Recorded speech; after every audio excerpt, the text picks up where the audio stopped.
Okay, well, thank you very much for the invitation. I've spoken at the Providence Rotary. I hope to get to all the Rotaries in the area eventually, but I appreciate the opportunity because as much as people find this interesting once they hear it, it's difficult for people who haven't heard it to know a little bit more so that they'll be interested. And this is a project that I started 2 years ago. This is Burrs Hill Park at the top there.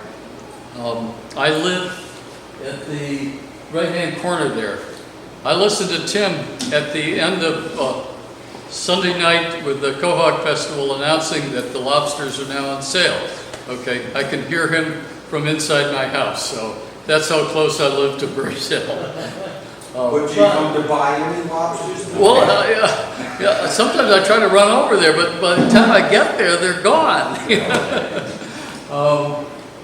So that was the place that as I was telling you earlier, the Wampanoag tribe came in May of 2017, just 2 years ago, and reburied the items that were taken from the Burrs Hill sites in 1913. There's the excavator there starting to build the hole for the vault that would go underground. But now you can go over and see the monument to the Massasoit Osamequin there in the park. And those 600 burial items are to remain there forever because they were taken from a burial site that probably had burials from as early as the 16th century, the 1500s. Okay, and we're almost certain that the Massasoit himself was buried there. He died in 1660, and it's described in the English literature that he was given a red horseman's coat that had a gold lace around it. And that gold lace was found in one of the burial sites. So unless he gave it to somebody, which is highly unlikely, it's pretty certain that he in fact was buried there. So when you have the Massasoit himself buried behind your house, you decide that you're going to do something to find out more about that. And I had already been somewhat interested in the King Philip War. That's the Hugh Cole well site in the upper left there. I got involved in putting a new plaque. We had to get one made because the original bronze one had been stolen years before, but we got that done and mounted there. And I put up a website about the King Philip War, which in of itself is a very interesting historical event. But I hadn't spent much time learning what happened before the war and what happened after the war. And now, being retired, I've had the opportunity to do that. This project really got started with this woman here who originally had the idea. This is Helen Jader, T-J-A-D-E-R, who's lived in Barrington. Anybody know her? She worked with the conservation groups.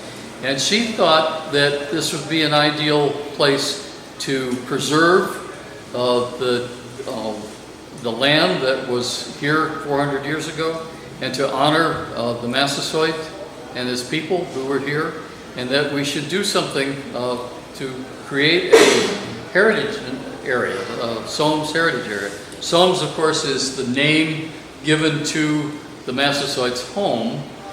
If you go to Town Hall in Warren and you look up there, you will see on the frieze up above the door, Sowams 1621. Okay, and unfortunately, a native person in a Western headdress, which was not what the native people wore here, but at least in 1888, that's what they thought. So this was known, and the town is known as the home of the Massasoit, who greeted the Pilgrims in 1621. But does anybody know about it? Not too much.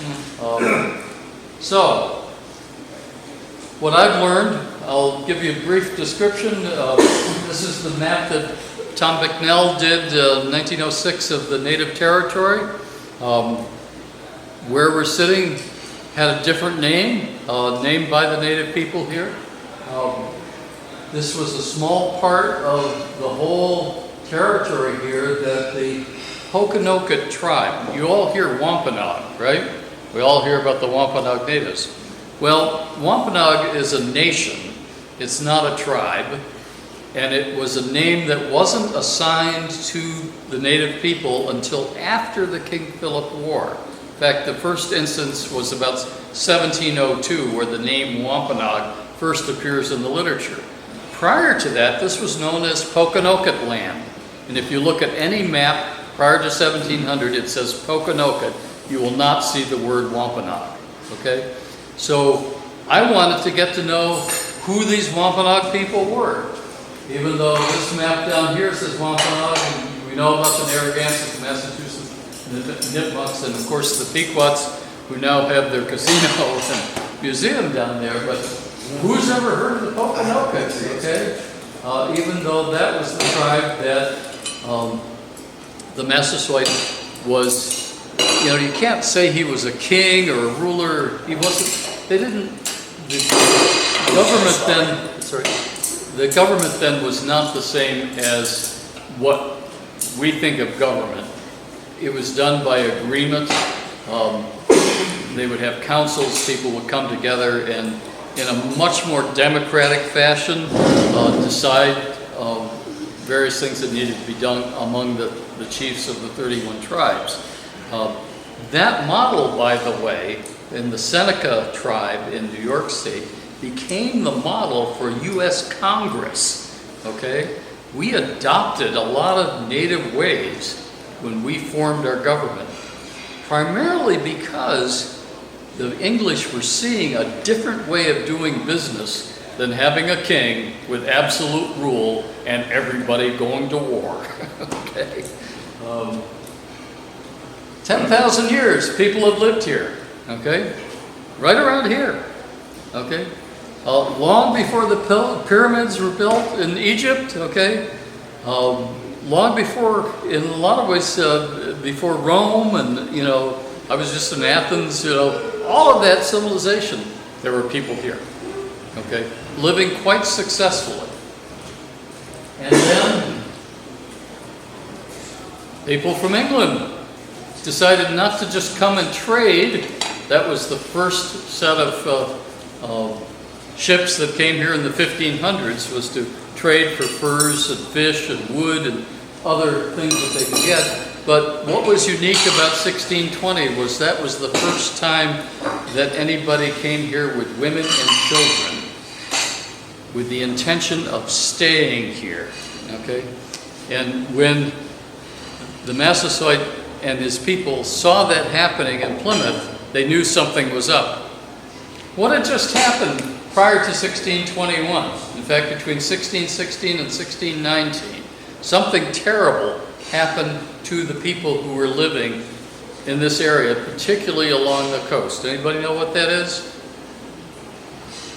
Horrible disease. 90% of the people living along the coast died during those 3 years. We don't know precisely whether it was yellow fever, the plague, scarlet fever, you name it. It could have been a variety of illnesses, but the European diseases that were brought over here, not by the Pilgrims, but by some of the traders prior to that, Gosnold and others, ran rampant up and down the coast. And it was like a nuclear holocaust. Whole villages were decimated. Nothing, when the Pilgrims came to Plymouth, they found nothing but bones on the ground, because there were so many people dead that they didn't have anyone alive to bury the dead. Okay? It was awful. Well, the Massasoits living over here, he wasn't as affected as badly as the people on the coast, but he knew he had a problem because he was already in conflict with the Narragansetts, who loved to get their hands on this territory. After all, with these abundant food supplies, this would be a great place for them. In order to keep the Narragansetts at bay, he made a deal with the Pilgrims. Not initially. They waited. Pilgrims got here in December, remember? And then they had a terrible winter and half of them died. By March, after observing all of this, the native people decided that number one, they weren't going to get sick from these people. That was a big concern on their part. And number two, that maybe they better strike a deal with them. After all, what did the Pilgrims have that they didn't have and that the Narragansetts didn't have? Land, food, Guns, yeah. okay? Both rifles and cannons, okay? You want to keep somebody at bay, you show them what a gun will do, okay? And that's exactly what they did. So they struck this deal. It's called the Wampanoag Treaty. It's celebrated on a coin. They made a deal in Plymouth with this Osamequin meeting with the governor of Plymouth Colony, and that's celebrated in a coin. Anybody ever seen a Sacagawea dollar coin? Yes. Okay, flip it over. That's on the other side. The Wampanoag Treaty of 1621. It's the only time that I know of that the U.S. government has ever acknowledged that treaty. Okay, yet that treaty guaranteed the survival of the English colonists for 50 years because the Massasoit stuck to that agreement. He could have gone to war with them at any time. He did not. In fact, they protected each other, and there was a great alliance between the native population and the English. The English needed to learn how to survive here. They didn't know much of anything about how to farm, where to fish, one thing or another. And the native population didn't have steel and tools and implements and woven cloth and all kinds of things that the people from England were bringing them.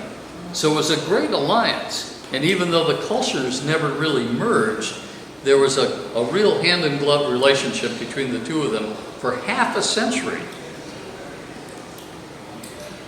Ed Winslow, I was telling you about him before. He came and visited here in 1621, July 2nd, and that's the event I want to recreate. He got to know the Massasoit well, they became good friends, and then 2 years later, he hears that the Massasoit is ill, deathly ill, so he comes and visits here. It's a 2-day walk down from Plymouth, by the way, in the summer, and he comes down hearing that the Massasoit is ill, and also hearing that there's a Dutch trading ship over in the Warren River that's run aground. They finally get there, they hear first word that the Massasoit has died, and they think, oh no, this is not good. But then they hear he's still alive. So they come into Sowams and they find that he's deathly ill and in need of medical attention. And who's your physician if you're among the Pilgrims? Who do you have? Do you bring doctors with you from England? Did they have doctors in England? No. You bring your brightest and your best leader, and that was Winslow, who administered some good concoctions that he had brought with him, and he was going to make some chicken soup and one thing or another. But he scraped his tongue, and there's a wonderful description of this whole event. But the Massasoit recovers.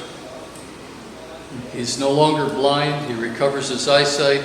He's no longer abdominally ill. Okay, he gets up and he embraces Winslow and says, "We will be friends for life."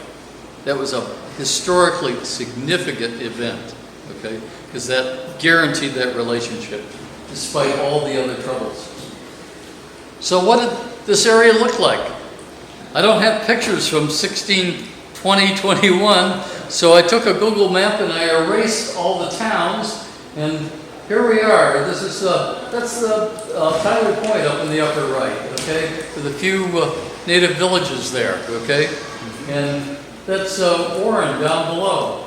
There was a trading post in 1632 because trade was how the Pilgrims survived. you have to remember that the Pilgrims came here on a contract with investors, and they had to return money to their investors, so they had to make money. What do you suppose they used to make money here? They came initially to get fish and wood. There was no wood in England. They had chopped it all down, but we had lots of wood, so they were carting wood back in ships and taking cod, because that was abundant.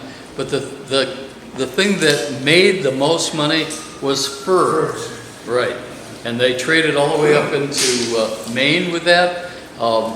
Furs were very popular in Europe. The beaver hats, okay? Big bucks until about the 1650s, when people's styles changed and people no longer wanted a beaver hat. And then the whole bottom dropped out of the fur market. But for 50 years or 40 years, things went fairly well, and that's why you had trading posts. That trading post, that's the Hoxie House that's from the Cape, but there's probably something like that on Tyler Point back in 1632. Y'all remember Miles Standish? Okay. What were we told about Miles Standish in school? The first governor of Massachusetts, wasn't he? Well, no, but he was a great leader from the Plymouth. He was their military leader. And he came over here and said, hey, this is a great place. What made this place so good? Cleared land. Okay? I always had the impression that this is nothing but dense, large forests with big chestnut and hickory trees and all that. No, it was open land. That's what Sowams meant. It's the southern area here. And the native people had cleared the land by burning the forest twice a year. So if you've seen a forest out west that's been allowed to burn, you understand what we're talking about. Wide open, big trees, wide open spaces, no brush underneath. And if you want to hunt, easy to hunt. If you want to travel, easy to travel. And it reminded Miles Standish of the land in England. He said it looks just like England. In fact, it's what he called the garden of the patent and the flower of the patent, though he spelled the word flower F-L-O-U-R. Okay. So Miles was impressed with this area. He thought this was a great place for the English to move into. Okay? And he began buying land, as did others. Somebody else came here too. Roger. We talked about Roger Williams earlier. Roger had decided that they weren't going to agree with him in Boston and Salem, so he decided to come down and spend time with the Massasoit, who he'd got to know when he was in Plymouth for 2 years. So Roger was sheltered at Margaret's Rock. That's Margaret's Rock. Anybody been there? It's in Swansea. Abrams Rock, right? No, not Abrams Rock. That's over in the other. No, this is just over the Warren line in Swansea. If you go up Birch Swamp Road, get to the north end, just where it turns. If you were to go right instead of left there, you would run into to Margaret's Rock. You should go Devil's Rock. Devil's Rock is back behind it. Oh, okay. But this is part of that whole rock outcropping there. The easiest way to see it is in the fall when there aren't leaves on the trees. Stand up at Johnson's Market, look across D'Alessandro Farm, all the way at the back of the farm you'll see a line of trees. That's Margaret's Rock, just behind that first row of trees Is there. that part of Chase Farm? I'm sorry? Is it part of Chase's farm? Yes, it's close to Chase Farm, but Joetta doesn't own that property. She sold that now to Charlie.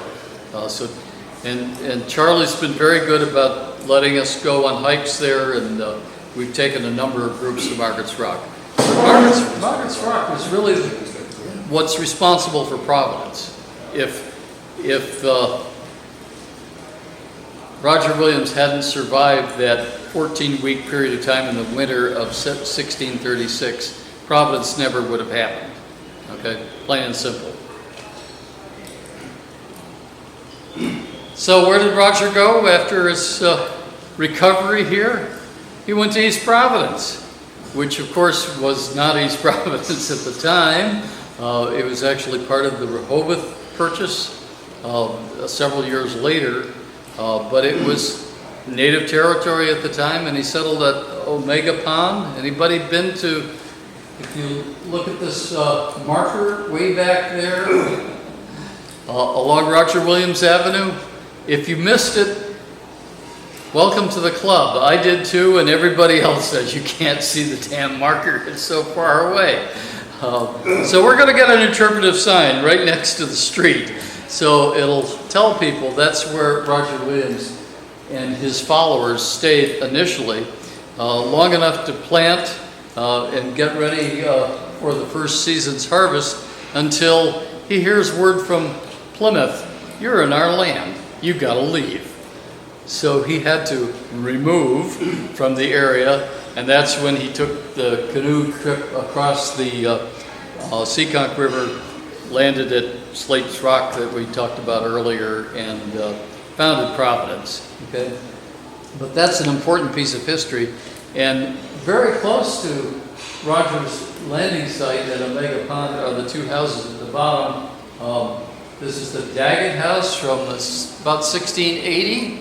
Okay, it's privately owned, but it's probably the first house in East Providence. And then another house that names escapes me at the moment, not far from there, though that's been dated probably 1720 or so. But those are two very old houses. Pardon me? Where is the Daggett House in East Providence? On Roger Williams Avenue. If, Yeah, I know where it okay, is. you know where that is? Yeah. And you'll go by the Daggett House on your way to Omega Pond and Yeah. the Where market the there. Sunset Creamery. Yeah, there you go.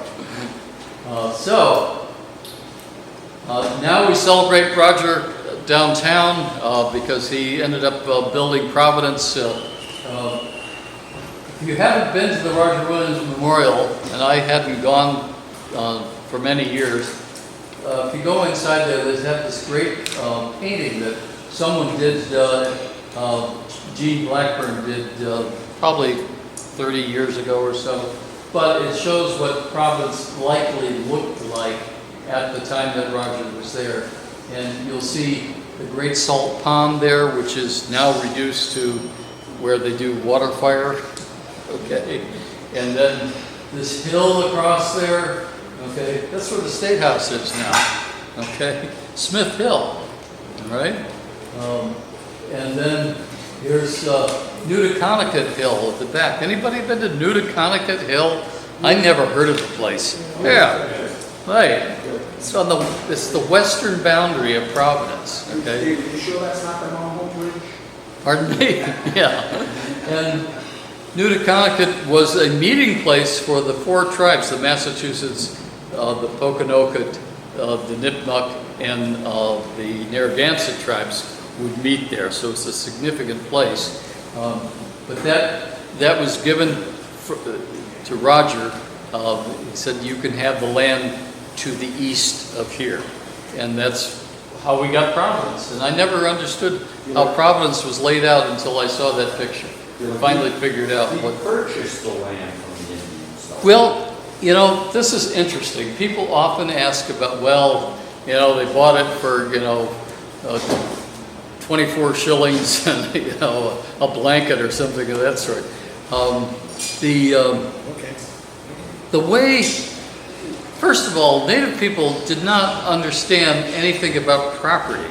Okay? Who owns the land if you're Native? Who owns the land?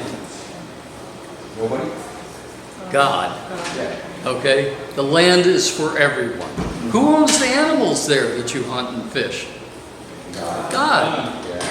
So how can you buy God's property? That made no sense to them whatsoever. They just couldn't understand how someone could own something that was given to everyone. Okay? What you could do was have use agreements. Anybody heard the word? I didn't know this until Keith Morton told me. Usufruct? It's a lawyer term, okay? Usufruct is the term that describes an agreement about how you're going to use this. You can fish here. You can hunt here. You can cut wood here. You can raise your animals here. That's usufruct. We call it a license today. Pardon me? We call it a license. Yeah, there you go. The license, or an easement, if you will. It's an agreement that says you're not going to own the land, but you can use this part of the land and we won't. Okay? So those are the kinds of agreements that everyone struck. And the money exchange, if you will, was simply an acknowledgement of the gift. Whenever you do an agreement, you know, it's like a good faith agreement. It wasn't a payment for the land, okay? So once you kind of get that, you begin to see that these agreements, if you understand from the native side, were understood very differently from the English side. The English side said, yeah, you own this and you have exclusive right to it and no one can come on this property.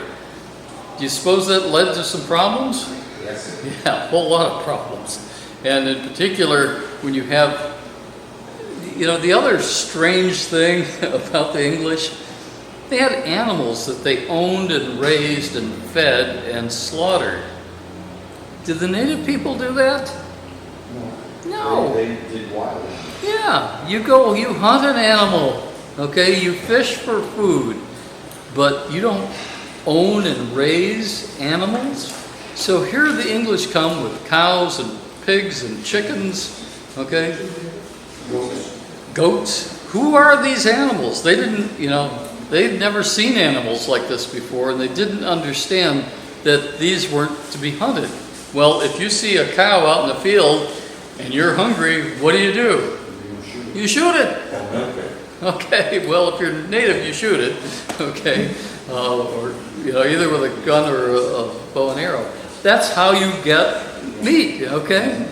Well, you think the English put up with that? No. So this whole thing about grazing animals, roaming around, and one thing or another, just was a total mismatch.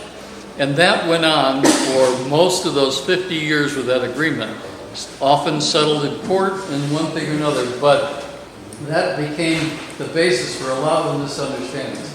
I'm not going to go through this. This is very complicated, but if you ever want to get into where the boundary lines were and what town was settled first and how things changed and how, you know, Barrington was Warren for a period of time and we were all Swansea, you know, it's a whole other story.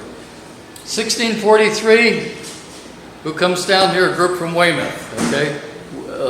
Reverend Samuel Newman wanted to start a church without interference from who? The Massachusetts Bay people, okay? The church up there who said, you're only going to do it our way. And they said, no, we want to do it our way. And that's what they did, and they've been there ever since. Not far from there is Hunts Mills. Anybody been to Hunts Mills? I never heard of it. Okay, yeah, it's a nice little park there. And that's where the first mills in what is now East Providence, then Rehoboth, were set up. Okay, you have to have, if you're English, you've got to grind your corn and you've got to weave your fabric. So the mills are important. Moved into Rehoboth as well. Hard to find places in Rehoboth, but they're there if you look. So eventually what happens is that the native territory is reduced to the Bristol Peninsula, and here you have English settlements over here in Warwick, in Providence, all along all these English settlements. So you're surrounded. Your population has gone from about 7,000 to about 700. Okay, what are you thinking? You're dying from diseases every year. Your population is shrinking. You have less land to hunt and fish. The English population is exploding. But the King Philip War began in June, initially with some skirmishes and the burning of the houses along the Kickapoo River. Within a few days, the Massachusetts Bay Colony sent a militia down and gathered at the Miles Garrison. Reverend Miles had started a Baptist church near there, over what is now Swansea, but was Barrington. In any case, 300 troops come down from Boston. They decide that they got to put a stop to this, right? So they marched down Market Street and Metacom, right here, right outside here, okay? Going to look for Philip. Where was he? Where did they think he was? In Bristol. Yeah, in Bristol, Mount Hope.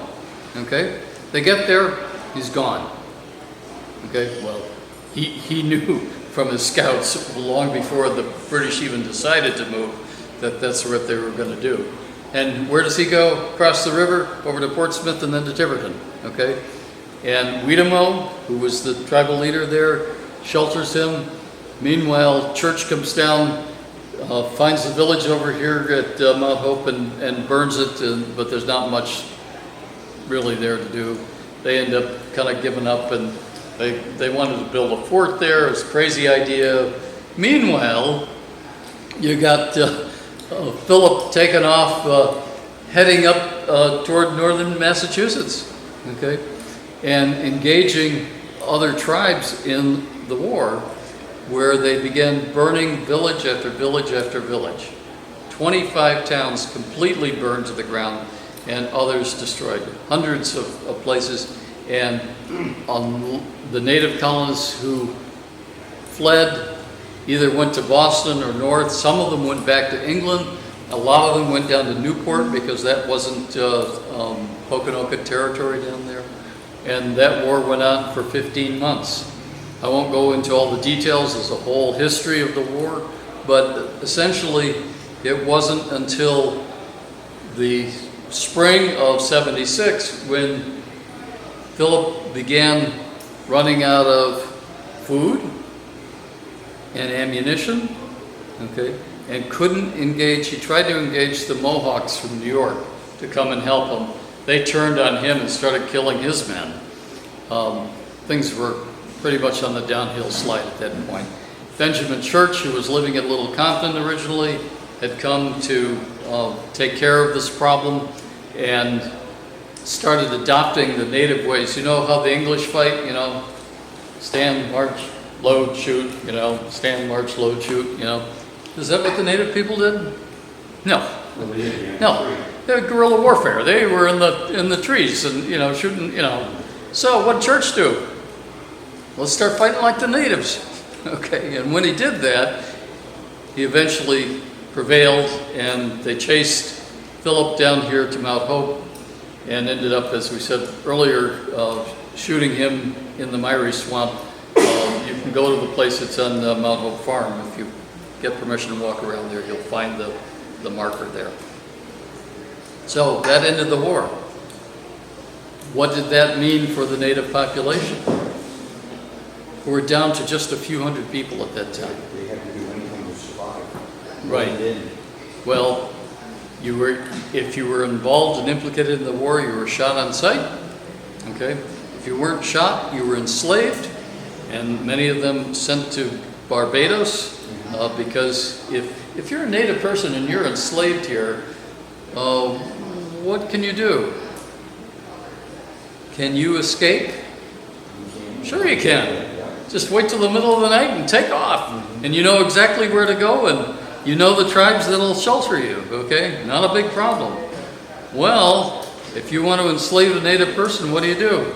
Ship them to Barbados. You ship them to Barbados, somewhere where they don't know anybody, and you trade them for who? People from Africa. Are they familiar with the place? Do they have tribal connections? They didn't know where they were. Could they speak the language? Nothing, okay? So you bring Africans, enslaved people here, okay, and trade for the native people. And then you pass a law that says if you see a Pokanoket native person over the age of 14, you can shoot them on sight. Okay? And that's pretty much what happened. We expunged the Pokanoket tribe from this area. Okay? Drove them out. That's it. And if you look at the history, you will see, oh, there aren't any more native people here anymore. They're all gone, you know, etc. Well, they were still here. They were taking other identities and hiding and you know, blending into the population. So today, the Poconoke tribe, which consists of several hundred people, are the ancestors of those people at that time. So much for the war. We'll finish this up quickly here. That's the pattern of the war. Here's the marker in the Myrie Swamp that you can go see. Here's the Miles Garrison marker. Anawan Rock, anybody, you've been there, right? That's up in Rehoboth, and it's a place you can visit, and that's where the last leader of the tribe, Anawan, was captured, not killed there, and he and Church spent a night trading war stories, you know, and Church thought he was going to be okay. They sent him to Plymouth and they hung him, you know, so what are you going to do? But you can still see burial sites all over the place around here. Different, won't go over all the different grave sites, but probably the best place in Warren is the Kickamute Cemetery on Serpentine Road. There are people who were fought in the war who are buried there. And then over in Barrington at Tyler Point. Okay, so burial sites prior to 1700.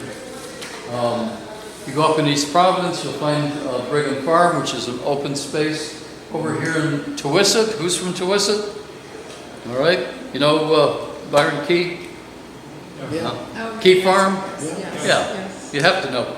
I got a name. Right, yeah. He claims his house was there from prior to 1700, I don't know. But he found, see this Indian tool? He found that on his ground there. Okay, so we know that there were native people there, all right? This is Joetta's farm, Chase Farm. Okay.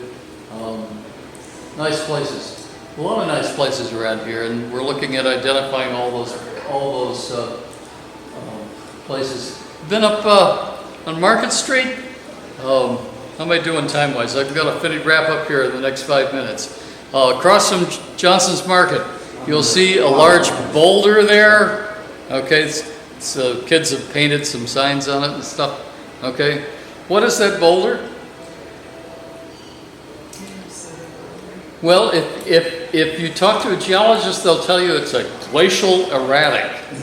You know, the glaciers just deposited this big stone, just happens to be on top of bedrock, and just happens to have some stones placed underneath it to keep it from rolling. Glaciers do that a lot, you know. Yeah. They put stones under things, you know. Phooey. They're not going to ever say that that's a sacred location and a rock that the native people placed there for spiritual purposes. But if you're up there at Johnson's Market, you'll notice that's a high place, and that was known. We have recorded history about that. Across from that rock is, on the west side, is King's Rock. It's on all kinds of maps. That was known as the National Grinding Stone, where native women used to grind corn. You can walk up on top there and see the groove down the middle of the rock where they ground the corn. That was an important place. Over behind the Swansea Town Hall is Abrams Rock, another Native American site, and there's some interesting lore connected with that. And then up at Mount Hope. They made him jump 3 times. That's right, you know the story. Go online and look at the website, you'll read all about it. And then Mount Hope, with the sacred land up at what King Philip's seat, okay, what the native people call Patumtuk, okay? And the place that they're trying to get back from Brown, who owns the property and won't give it up, despite some attempts at negotiating. And here we are back at Burrs Hill, and the burial site, there's the crypt that's on the ground, and the ceremony that they had 2 years ago. So I won't go into the Bristol history and a few other kinds of things, but let me stop now because I'm 5 minutes over, and if you have any questions. I'm just curious, Yeah. you said that it's going to take 5 years for the legislation for... Be another 3, 4, 5 years before we'll get legislation. What I need is support from people like you to say we need a heritage area in this area.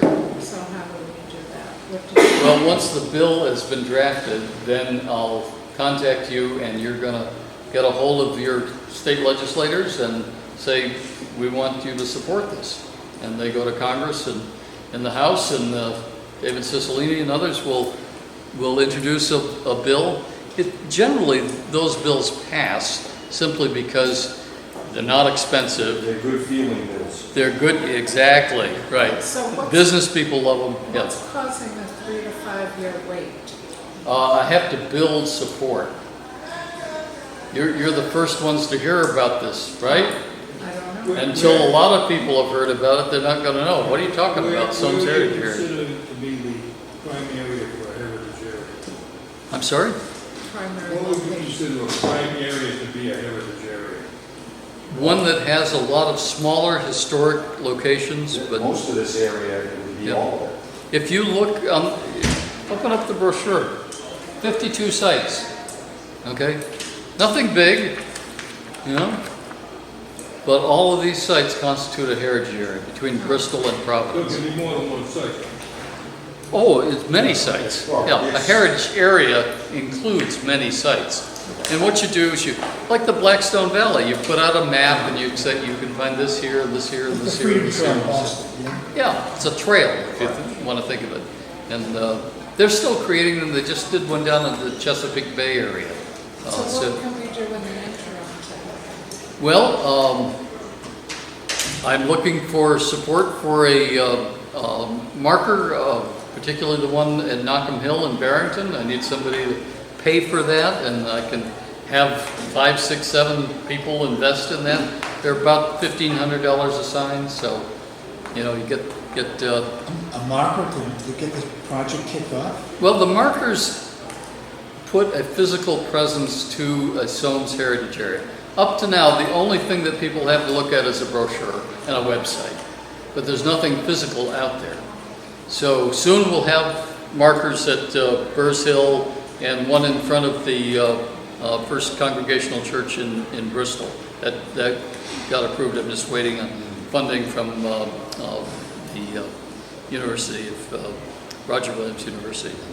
So $1,500 to get a marker? Yeah, cost, and then about 500 for installations. David, can you put that in the form of a letter to us? and I'd be we'll have happy a to. Target to hit for you. Sure, We'll know we'll have it on our agenda to watch for it, and good, hopefully after the Cola Festival, we'll have some money that we can set aside for that. okay, that would be fine.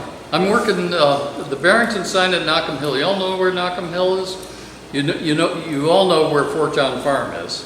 Yeah. Well, just before you get to Fort Town Farm, you go by George Street, Right. okay? Well, that's Knockham Hill. There's a burial site just before that, and there's the marker there for the First Baptist Church in Massachusetts there. But that needs an interpretive sign about what was going on there, because that was the first settlement after the Newman congregation in East Providence. So that needs a marker, so people will understand what's going on. Do you need a petition, do you need a petition signed by people to promote this project? Once we get to the heritage area, then we will need letters of support that will go to, we're 2 or 3 years away from that, but once we get the legislation put together, then I'll get back to you and say, it'd be great to have 4 or 5 letters from you supporting this project. Because, the state reps, the congressmen, that's what they look for. They want to know that voters are behind something. Okay. They don't, It's a feel-good legislation. yeah, And if we it's support not, it, it's not a huge commitment on their $300,000 part. that we might be able to house here in Warren to emphasize this entire area being Right. this Sowams. Well, and what happens is you get people from all over the country. People, we got all kinds of people who come here. Where do they go when they come here? Newport. Yeah. Okay. Why? Because it's the only place they ever heard of. Well, that's because of the America's. And there's better stores down there, right? Blythewell. they said. Blythewell, okay. Well, they might come up to Bristol. Yeah, but you come up to Bristol and you go, well, what else is there here? Yeah. Well, there's all kinds of places if you know where to go, and that's the whole point. David, great Yep. presentation. Well, thank you. Very much.